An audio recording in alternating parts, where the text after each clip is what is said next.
The woman hugged her daughter, who was crossing the street, and collapsed right in front of a car. The car didn't hit her, but she fainted. The driver thought to himself that this was definitely a scam to extort money. However, the crowd gathered around them all started to shout at him. With no other choice, he reluctantly took the mother and daughter to the hospital. When the woman regained consciousness, the man insisted that the doctor perform a full-body checkup on her, fearing that she might harass him for money later. Once the examination was over, the man was about to leave, but the mother and daughter unexpectedly got into his car. The man thought they were just there to ask for more money. Furious, he dragged the woman out of the car, then threw all the spare change he had in his pocket at her. He warned her not to cause any more trouble, and mocked her for using her child to garner sympathy. He called it a low tactic. But the truth was, the woman wasn't after money at all. She was hiding from her debts. Her husband had passed away, leaving behind a mountain of debt that she couldn't repay. Every day, she had to take her daughter and run from place to place. When she returned to her rented apartment, the debt collectors were already waiting at the door.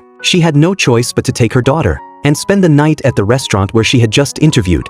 She accidentally overheard the man's secret. It turned out that his mother was seriously ill and needed a liver transplant, but his blood type didn't match hers, so he couldn't donate it himself. That's why he asked the restaurant manager to find a woman willing to sell her organs and pretend to marry him. That way, he could donate as a family member. He was willing to pay whatever it took. When the woman heard the amount of money involved, her heart started to race. She accidentally made a noise, and in her panic, she turned to run. The man heard the sound and chased after her. When he caught up, he realized it was the same woman from earlier, the one who had tried to scam him. In a moment of impulse, the woman blurted out that she would take up the offer. At that point, the restaurant manager also came out. Hai-sun then realized that the man was actually the restaurant owner. Terrified, she immediately dropped the idea of marrying him. The next day, Hai-sun decided to quit her job. Afterward, the manager helped the owner find several other women for the fake marriage. But none of them could fool the hospital. They couldn't get past the system. So Ji-hun had no choice but to approach Hai-sun again. At the time, she was staring blankly at an ad for a hostess job.